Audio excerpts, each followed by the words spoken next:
मैं एक बार आरपी सिंह जी का, आरपी सिंह जी वो आप पर सवाल उठा रहे हैं, उन्होंने गृह मंत्री के एक वीडियो को लेकर भी सवाल उठा दिया। वो कह रहे हैं कि आप लोगों ने ही नींव रखी है, इसीलिए अब आपको इसकी भरपाई करनी पड़ रही है। वो ये सीधे आरोप लगा रहे हैं। आरपी सिंह जी।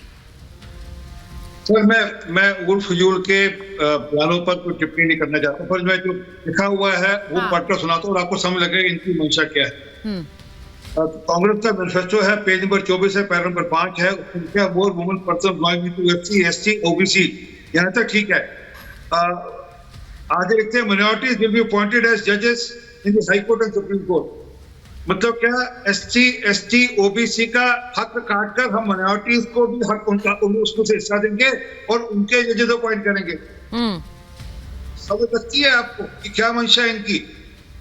मंशा यह है कि एसटी, एससी, ओबीसी का हक देकर काटकर हम मुसलमानों को दें, अपना वोट बैंक को पक्का करें और राजनीति करें। और इसका एक बहुत दूरगामी आउटकम है ये। मत सोचिए कि ये जो रिजर्वेशन देने का मामला है, ये कोई मुसलमानों में ये थोड़ा देख रहे हैं इसमें से पिछड़ा कौन है, पसंदा कौन है। मुसलमान में सब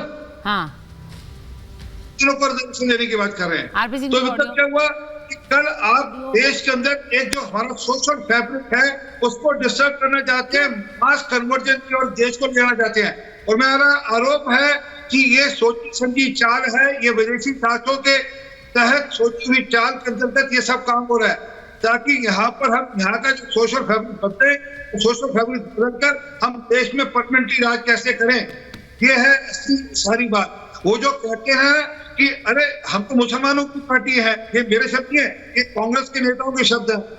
और जब वह कहते हैं तो वो उस ओर बढ़ रहे हैं कि हम वोट बैंक की राजनीति की तरफ ले जाए, देश के अंदर जो सोशल फैब्रिक उतार कर हम पूरा का पूरा एक नया वोट बैंक खड़ा कर लें। एक बात। दूसरी बात, ये बताइए, इनसे पूछिए, ये कर्नाटका सरकार का विज्ञापन है मेरे हाथ में, जो स्पेसिफिक कहता है कि मैं आपको ऑडियो जरा ठीक कराती हूँ। आरपी सिंह जी, आपका ऑडियो ठीक नहीं आ रहा है। मैं एक बार जरा ऑडियो, मैं भट्ट जी एक मिनट, मैं एक बार ममता जी के पास जाऊंगी, पहले मैं उनसे पहले एक रिएक्शन ले लूं, और वो दानिश जी भी वेट कर रहे हैं।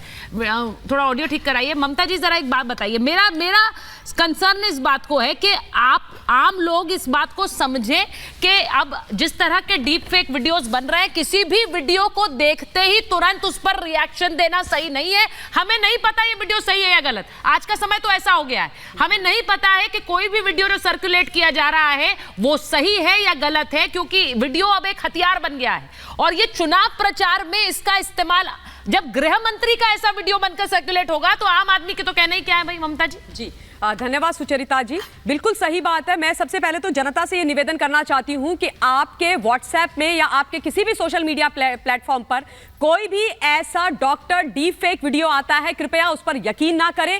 पहले उसकी आगे पीछे की जो जांच होती है वो कर लें, वरना आप भी उस पाप के भागीदार हो जाएंगे जो कांग्रेस कर रही है। पहली बात। दूसरी जरूरी बात मैं ये बता देना चाहती हूं, ये जो डीप फेक वीडियो आदरणीय गृह मंत्री जी के मुंह के शब्दों से या प्रधानमंत्री जी के मुंह के शब्दों से निकाला गया है, ये भारतीय जनता पार्टी विरोधी नहीं है।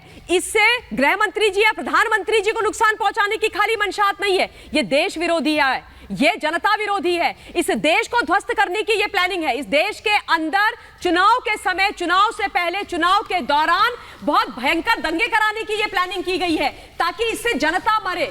ये है सच। और ये बड़े दुख की बात है कि आज विपक्ष इस स्तर पर उतर के नीचे आ गया है और कांग्रेस इस स्तर पर नीचे उतर के आ गया है पॉलिटिकल डेस्परेशन के कारण, कि अपनी राजनीतिक महत्वाकांक्षाओं के ऊपर उनको ये देश भी नहीं दिखता है। इन लोगों को हमेशा से ये लगा है सुचरिता जी, दुख की बात है ये, कि भाई हम सबसे ऊपर हैं, जनता कट जाए कोई फर्क नहीं पड़ता, खून की नदियां बह जाए कोई फर्क नहीं पड़ता, देश बर्बाद हो जाए कोई फर्क नहीं पड़ता, हमारी राजनीति चलती रहनी चाहिए। हम साम दाम दंड भेद करके गलत चीजों का इस्तेमाल करके राजनीति करेंगे, ये बहुत चिंताजनक है।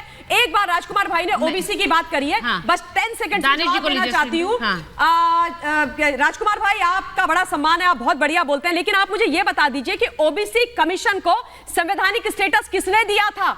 आप लोगों ने कि नरेंद्र दामोदर दास मोदी जी ने? उसके अलावा आप ये भी बता दीजिए कि नीट के अंदर ओबीसी के लिए रिजर्वेशन कौन लेकर के आया था? मोदी जी लेकर के आए थे। इसके अलावा जो पीएम विश्वकर्मा योजना थी, उससे 50% ओबीसी समाज को क्या फायदा नहीं हुआ था?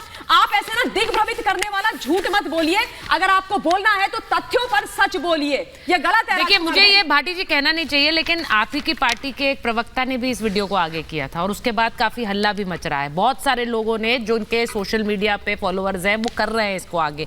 मुझे ऐसा लगता है कि जो लोग इस तरह से प्रभाव रखते हैं लोगों पर, आम आदमियों पर, आम जनता पर, उनको तो वीडियो शेयर करने से पहले 2 बार सोचना चाहिए, या फिर उसको शेयर करने से एक सियासी हवा बनती है इसलिए शेयर करते रहो, चाहे वो झूठ है तब भी फैलाते रहो। ये बहुत डेंजरस ट्रेंड है और ये सबके साथ हो सकता है। वरुण जी ने बोला कि राहुल गांधी के इतने वीडियोस, मैं तो उनके लिए भी कह रही हूं, किसी भी तरह का फेक वीडियो आगे करना ये सही नहीं है, चाहे वो किसी भी तरह से किया जाए। मैं दानिश जी आपके पास आ रही हूं, मुझे ये बताइए, आपके नेता तो खुलकर सभा में कह रहे हैं कि आरक्षण खत्म कर देंगे, नरेंद्र मोदी आए, आरक्षण खत्म कर देंगे, अमित शाह आए। ये इनकी नींव क्या है? इनकी नींव क्या है? कहां बोला है उन्होंने? वो तो सभाओं में भर भर कर कह रहे हैं कि आरक्षण खत्म नहीं हो सकता। देखिए, सुनिए, हाँ, ओवैसी साहब ने जो बात कही है, वो जो भारतीय जनता पार्टी नीतियों को लेकर सवाल है। और सबसे बड़ा सवाल तो यहाँ आकर ये खड़ा है, मैं आपको एक बात बता दूं, भारतीय जनता पार्टी की जो सोच है, उस सोच के ऊपर ले जाकर मैं आपको बताता हूँ। देश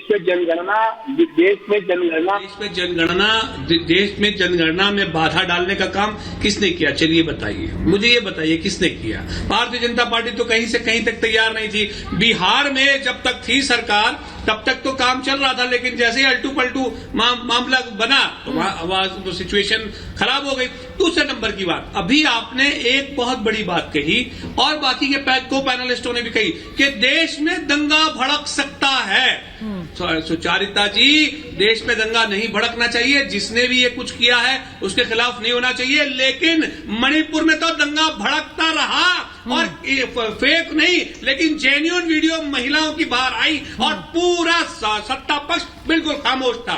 तो सवाल यह है कि भारतीय जनता पार्टी की राजनीति में जब आती है तो मोदी जी मंच पे निकल के आ जाते हैं और 4 महीने तक वहां दंगे होते रहे। उसके बाद जब अंतर्राष्ट्रीय स्तर पर महिलाओं के साथ जो बर्बरता मामला बचा, तब जाकर वो बाहर निकले। तो ये जो दोहरे मापदंड है कि अपनी राजनीति के लिए तो आप बाहर निकलते हैं लेकिन महिलाओं की सुरक्षा के लिए बाहर नहीं निकलते, ये कितना मुनासिब है सुचारिता जी? देखिए कुरैशी साहब मुझे एक बात बताइए, आज टॉपिक मणिपुर है क्या? आप लोग मणिपुर की बात बार बार करते हैं, हमने मणिपुर पर कई डिबेट्स की हैं और उसमें बात भी हुई है और बीजेपी से सवाल भी हुए हैं। मेरी बात सुनिए, अब आज जब टॉपिक ये है कि आपके नेता सभा में कह रहे हैं आरक्षण खत्म कर देंगे, उस पर एक लाइन नहीं बोल रहे आप, क्यों नहीं बोलते? मैंने पूछा तथ्य क्या है? और अगर ये बोला है बीजेपी के, अगर गृह मंत्री ने बोला है, प्रधानमंत्री ने बोला है, तो वो बताइए ना। आप ऐसे कैसे कोट कर सकते हैं देश के प्रधानमंत्री को कहते हुए कि भाई वो आरक्षण खत्म करने वाले हैं?